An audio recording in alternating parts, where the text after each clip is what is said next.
Hi, my name is David Lose. I teach at Luther Seminary, and I'm the writer of the books that make up the Making Sense series. And I want to tell you a little bit about where these books came from and why I think they've been as popular as they have been. And I think in some ways, the answer goes back to where our churches are in relation to our culture. I think a lot of people now attending our churches, and by our churches I mean Lutheran, Presbyterian, Methodist, Episcopal, UCC, all those churches that kind of came out of the Reformation are sometimes called the main line. I think there are a lot of people in our churches that get church. They've been coming for a long time, they understand worship, they understand what's going on, but they don't necessarily get the faith in the sense that the faith informs their week, the choices they make about money or time or family. That is, we think about our faith on Sundays, but not necessarily the rest of the week.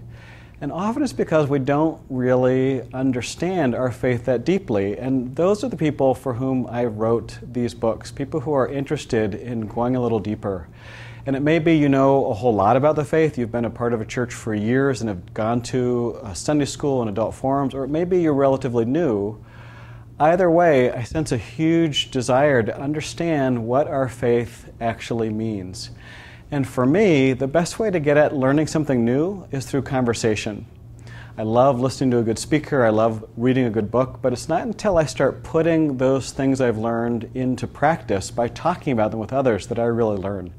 And so each of the books is written as a conversation. In that conversation, there's one person who knows a little more, something of a teacher, and there's one person who doesn't know quite as much but brings a lot of questions, something of a learner.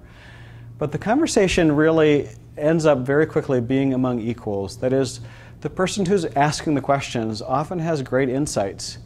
And the person who is kind of there as a teacher often learns along the way. And to be honest, that's been my experience too. Writing these books, I've learned a ton about our faith and my own faith that I didn't know before.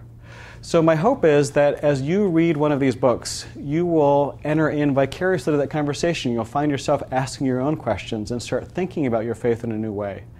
And if you have a chance to read the books in a group setting, the way a number of congregations have used them, then I think you'll really enjoy the kind of conversation it sparks. In fact, the thing I've loved hearing from the folks who are using these books more than anything else is that we couldn't stop talking about this when the class was over. That is, we were drawn into, whether it's talking about the Bible or talking about the cross or talking about different themes of our Christian faith, we couldn't stop asking each other questions and talking about the things we're learning. Because finally, that's the idea. Our faith shouldn't be restricted to Sunday only.